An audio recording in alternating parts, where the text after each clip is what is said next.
तो गाइस आज हम बात करेंगे लुकिज्म के चैप्टर नंबर 543 के बारे में। और आज की वीडियो की शुरुआत में हम देखते हैं टेसोमा और गोंगशॉप जी काफी ज्यादा जोश में आ चुके होते हैं और गोंगशॉप जिनरैंग को कहता है, बुशान के किंग जिनरैंग, क्या तुझे लगता है तो डिएगो और एंशन के किंग को हरा सकता है? जिनरैंग कहता है, कमाल की बात है, तो तुम लोग बोल रहे हो कि तुम यहाँ पे जेम्स ली के कुत्ते बन के नहीं आए हो, लेकिन कुत्तों भौंकना बंद करो क्योंकि जेम्स ली के कुत्तों के साथ में कोई भी बात नहीं करना चाहता। इतने में ही हमारा स्नोरलैक्स कहता है, बोधिसत्वा, बदले की आग को खुद को खाने मत दो। इस वक्त तुम्हारे आसपास क्या चल रहा है तुम्हें इस बात का पता नहीं है। हमारे पास ऐसा कोई भी कारण नहीं है जिससे हम जेम्स ली के कुत्ते बन जाएं। क्या तुम्हें सच में ऐसा लगता है कि हम जेम्स ली के कुत्ते हैं? लेकिन ऑफ कोर्स अगर हम ये बात तुम्हें समझाएंगे भी तो भी तुम हमारी बात नहीं सुनोगे क्योंकि जेम्स ली से बदला लेने की आग में तुम अंधे हो चुके हो। जिनरैंग, अब तुमसे बात करने का हमारे पास सिर्फ एक ही रास्ता है, हमें तुम्हें फाइट में हराना होगा, उसके बाद ही हम तुमसे बात करेंगे। इसी के साथ गोंगशॉप बहुत ही स्पीड में एक मुक्का मारता है जिनरैंग के, लेकिन जिनरैंग ने अपने हाथों से इस मुक्के को ब्लॉक कर लिया होता है। और ये सब कुछ देख के एल ग्रुप का चेयरमैन कहता है, तो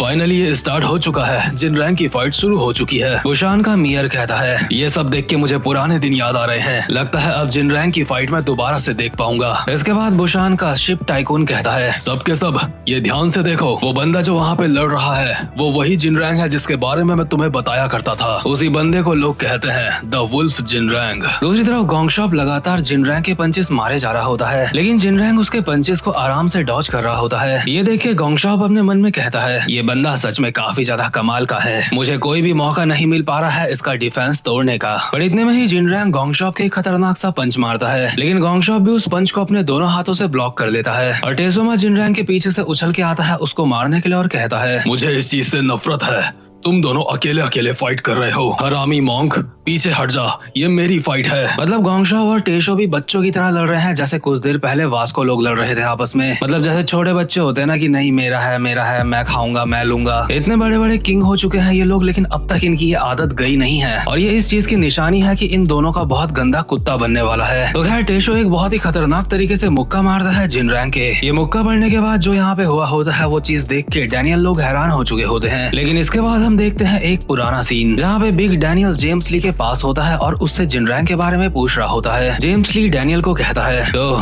तुम जिनरैंग के बारे में जानना चाहते हो? हाँ, मुझे लगता है हमारा सामना उसके साथ जरूर होगा, इसलिए मैं उसके बारे में जानना चाहता हूँ। ठीक है डैनियल पार्क, लेकिन मैं भी उसके बारे में ज्यादा कुछ नहीं जानता हूँ क्योंकि जब मैं पूरी कंट्री में इधर उधर घूम रहा था सबकी बैंड बजाता हुआ, उस वक्त वो जिनरैंग नाम का बंदा जेल में था। लेकिन फिर भी मुझे उसके बारे में जितना पता है मैं तुझे बताता हूँ। उसकी कॉम्बैट स्ट्रेंथ फर्स्ट जनरेशन के किंग्स में टॉप में है। क्या वो टॉप का किंग है? जिन लोगों ने उससे फाइट करी है उन्होंने तो यही कहा है। और अगर तेरी उसके साथ फाइट होती है तो तुझे काफी ज्यादा संभल के रहना होगा, तुझे बच के रहना होगा वुल्फ के पंजों से और उसके एल्बोस से। इसके बाद हम वापस से प्रेजेंट मोमेंट में आते हैं जहाँ पे टेजो ने एक खतरनाक सा मुक्का मारा होता है जिनरैंग के ऊपर, लेकिन जिनरैंग ने अपने एल्बो से उस मुक्के को रोक लिया होता है और टेजोमा उसके ऊपर एक और पंच मारता है, लेकिन जिनरैंग अपने एल्बो से इस वाले पंच को भी दूर कर देता है और उसके दूसरे हाथ का एल्बो सीधा टेसो के मुंह पे जाके पड़ता है। इस एल्बो अटैक के अंदर काफी ज्यादा पावर तो होती ही है, साथ में ये काफी ज्यादा शार्प भी होता है, जिस वजह से टेसो के चेहरे में एक कट पड़ चुका होता है। टेसो की बॉडी फुल ऑन डिसबैलेंस हो रखी होती है और जिनरैंग उसके थोपड़े में एक और एल्बो मारने वाला होता है और कहता है, क्या तुझे हराने के लिए इतना काफी होगा? बट इन दोनों की फाइट के बीच में आ जाता है गोंगशॉप और घुमा के जिनरैंग के एक मुक्का मारता है जो जिनरैंग ने अपने दोनों हाथों से ब्लॉक कर लिया होता है। और गोंगशॉप कहता है, नहीं इतना काफी नहीं है, क्या तू भूल गया तेरी फाइट मेरे साथ चल रही थी? गोंगशॉप भी लगातार जिनरैंग के ऊपर पंचेस मारे जा रहा होता है और जिनरैंग उनको बड़े ही प्यार से ब्लॉक करे जा रहा होता है। इतने में ही जिनरैंग अपने कोहनी के अटैक के साथ गोंगशॉप के काफी ज्यादा करीब पहुंच चुका होता है और गोंगशॉप की छाती में एक कोहनी मार के उसको काफी ज्यादा दूर फेंक देता है, लेकिन टेशो दोबारा से उछल के उसके पीछे से आ जाता है उसको मारने के लिए। पर जिनरैंग बहुत ही स्पीड में उसकी तरफ घूम के नीचे झुक चुका होता है, जिस वजह से टेसो को भी एहसास हो चुका होता है कि उसकी छिताई होने वाली है। और होता भी यही है, टेसो के पेट में पड़ती है एक कोहनी, लेकिन टेसो ज्यादा शड़ा बनते हुए अपने पैर से एक हमला करने की कोशिश कर रहा होता है जिनरैंग के ऊपर, लेकिन जिनरैंग ने अपनी कोहनी से उस हमले को भी रोक लिया होता है और एक बहुत ही खतरनाक सी कोहनी मारता है टेसो की ठुड्डी में, जिससे टेसो जमीन से पूरा का पूरा उठ चुका होता है। जैक और वास्को को तो अपनी आंखों पे यकीन नहीं हो रहा होता कि जिनरैंग दो किंग से अकेले फाइट कर रहा है और उन्हें मार भी रहा है, लेकिन शैंगबेक तो इसके बारे में पहले से ही जानता होता है, इसलिए वो जैक और वास्को को कहता है, इसी को कहते हैं वुल्फ। वुल्फ का यहाँ पे होना ही एक अलग ही लेवल की बात है। बड़े भाई जिनरैंग के एल्बोस की किसी वुल्फ से कम नहीं है। ये एल्बोज अपने दुश्मन को फाड़ भी सकते हैं और एक बार वुल्फ की पकड़ में कोई आ जाता है तो वुल्फ उसे जाने नहीं देता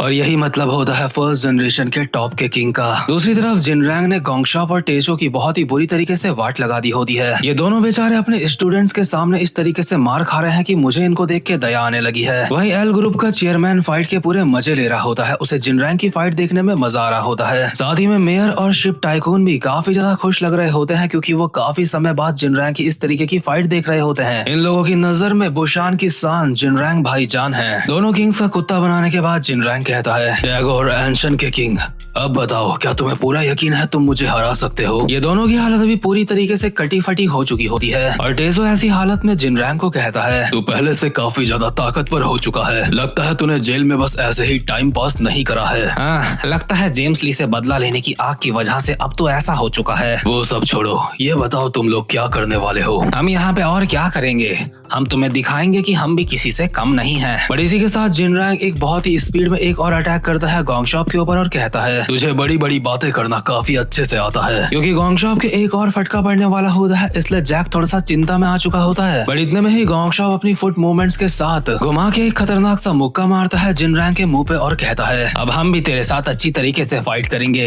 वैसे भी मेरा डिसाइपल मुझे देख रहा है। ये मुक्का पड़ने की वजह से जिनरैंग के मुंह से खून निकलने लगता है और वो अपने मन में कहता है, ये क्या था? ये कोई नॉर्मल काउंटर अटैक नहीं था, इसने अपने सिंगल स्टेप की मदद से ये अटैक बनाया है, लेकिन अगर मैं इसको हमला करने का स्पेस नहीं दूंगा तो इसका खेल खत्म। इसी के साथ जिनरैंग एक और कोहनी मारने वाला होता है गोंगशॉप के ऊपर, लेकिन गोंगशॉप दोबारा से वन स्टेप मूवमेंट के साथ जिनरैंग के मुंह पे एक और मुक्का बजा देता है और ये चीज जिनरैंग के लिए भी थोड़ी सी हैरानी वाली होती है। इसलिए जिनरैंग अपने मन में कहता है, क्या इसे अटैक करने का स्पेस मिल गया? मैं इसके ऊपर अब आसानी से हमला नहीं कर सकता हूँ। ऐसा लगता है मेरे सामने एक बहुत बड़ा फोर्ट्रेस आ चुका है। आखिरकार इस बंदे की टेक्निक एक किंग्स की टेक्निक कहलाने के लायक है। लेकिन जिनरैंग दोबारा से गोंगशॉप के ऊपर एक और हमला करने की कोशिश करता है, लेकिन गोंगशॉप इस बार भी अपने वन स्टेप वन किल के साथ जिनरैंग को बीट कर देता है और उसके मुंह पे एक और मुक्का बजा देता है और साथ ही में टेसोमा को कहता है, टेसो कुत्ते, मेरी फाइट के बीच में आने की कोशिश मत करियो। लेकिन ये लोग निहायत ही बेशरम है, इन्हें गैंग बैंग करके किसी को मारने में कोई भी शर्म नहीं आती। टेसो अपनी पूरी ताकत के साथ अपनी पावर अप करते हुए काफी खतरनाक सा मुक्का मारता है जिनरैंग की छाती में और इस पंच का नाम होता है अल्टीमेट फिस्ट और ये वाला मुक्का किसी बंदे को अनकॉन्शियस करने के लिए काफी होता है। जिनरैंग के मुंह से भी खून निकलता है और वो पीछे वाली दीवार में जाके टकराता है और बुशान के लोग जो अब तक काफी ज्यादा खुश लग रहे होते हैं वो सारे के सारे चुप हो जाते हैं। इसके बाद गोंगशॉप अपने दोनों हाथ जोड़ के कहता है, मैंने तुम्हें कहा था, है ना, मैंने तुम्हें कहा था हम तुम्हें दिखाएंगे कि हम क्या चीज हैं। तो तुम्हें हराने के बाद अब मुझे लगता है हम तुमसे आराम से बात कर सकते हैं। लेकिन टेसो कुत्ते, तुझे क्या हुआ? तू इतना हैरान क्यों खड़ा है? दरअसल टेसो इसलिए हैरान खड़ा होता है क्योंकि उसको पता होता है वो अपनी फुल पावर के साथ ये हमला नहीं कर पाया था, क्योंकि इस हमले को इस्तेमाल करने के लिए काफी ज्यादा ताकत लगती है और इस हमले को लगातार इस्तेमाल करना काफी ज्यादा मुश्किल होता है। इससे पहले टेसो ने ये हमला उस गोल्डन पंच वाले बंदे के ऊपर भी करा था और उसको अनकॉन्शियस कर दिया था। इसलिए टेसो को पता होता है कि जिनरैंग अभी बेहोश नहीं हुआ है और ये बात बिल्कुल सही होती है। जिनरैंग अभी अपनी जगह पे वापस से उठ चुका होता है और उसने अपना कोट भी निकाल दिया होता है। जिनरैंग को वापस से खड़ा देख बुशान के लोग वापस से खुशी में चिल्लाने लगते हैं। वैसे भी ये सारे के सारे यहाँ पे सिर्फ जिनरैंग की फाइट देखने के लिए आ रखे हैं और जिनरैंग इसलिए इतनी आसानी से तो नहीं हार सकता। इसके बाद जिनरैंग अपनी स्लीव्स ऊपर करता है और कहता है, हैरानी वाली बात है,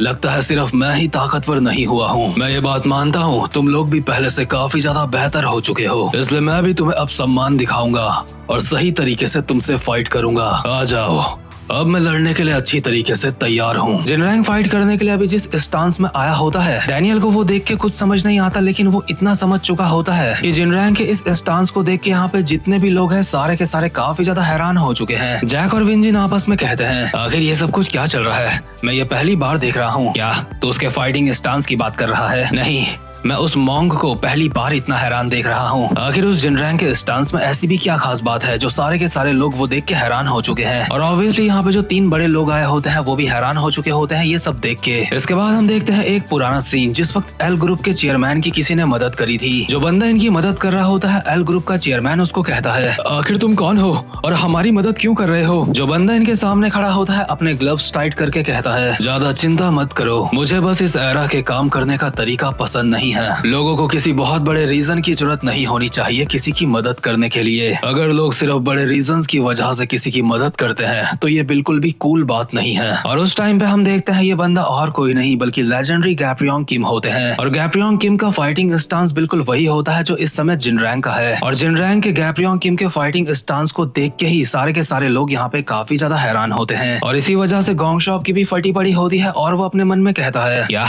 ये गैप्रियोंग किम का स्टूडेंट है तो इसने गैप्रियोंग किम से ट्रेनिंग ली है, लेकिन नहीं, ये पॉसिबल नहीं हो सकता। इसी के साथ गोंगशॉप जिनरैंग के एक और पंच को डॉज करके उसके मुंह पे एक और मुक्का बजा देता है। और जिनरैंग के जैसे ये मुक्का पड़ता है हम देखते हैं एक पुराना सीन जहाँ पे गैप्रियोंग किम जिनरैंग को बोल रहे होते हैं, तेरे पंचेस में वो बात नहीं है, वो एक खाली कैन की तरह है जिनके अंदर कुछ नहीं है, लेकिन इसी वजह से मुझे तेरे अंदर पोटेंशियल नजर आती है। तुझे अपने पंचेस को किसी की रक्षा करने के भरोसे के साथ जोड़ना होगा। अगर तू अपने खाली पंचेस को इस तरीके से बदल देता है तो तू भी उस पावर को हासिल कर सकता है जो मेरे पास है। इसके बाद हम प्रेजेंट मोमेंट में आते हैं। हम देखते हैं जिनरैंग के मुंह पे मुक्का तो पड़ चुका है लेकिन उसका मुक्का भी तैयार है गोंगशॉप के मुंह पे पड़ने के लिए। गोंगशॉप की ठुकाई होने से पहले जिनरैंग को याद आती है गैप्रियोंग की एक बात, जो पावर किसी की रक्षा करने से आती है लोग उसको कहते हैं ओवरकम। और उसी पावर के साथ गोंगशॉप के मुंह पे एक खतरनाक सा मुक्का पड़ता है और ये मुक्का देख के सारे लोग हैरान हो जाते हैं। और जिनरैंग कहता है, मैं इस टेक्निक का इस्तेमाल नहीं करना चाहता था क्योंकि इस टेक्निक का असली मालिक मैं नहीं हूँ। और भाई लोग यहाँ पे जो सबसे ज्यादा खास बात है वो है जिनरैंग का गैप्रियोंग किम वाला पंच, क्योंकि सेम यही वाला मुक्का यूआई डैनियल ने छोटे वाले यूआई डैनियल के मारा था। लेकिन यूआई डैनियल की तो कभी भी जिनरैंग के साथ फाइट हुई ही नहीं है, तो उसने ये अटैक कॉपी कैसे करा, इस बारे में हम बात करेंगे किसी और थ्योरी वीडियो के ऊपर। लेकिन आज के लिए ये वाला चैप्टर यहीं पे खत्म होता है। और वीडियो को लाइक और चैनल को सब्सक्राइब करना बिल्कुल भी मत भूलना। अब मैं मिलता हूँ आपसे अपनी नेक्स्ट वीडियो में, तब तक के लिए गुड बाय।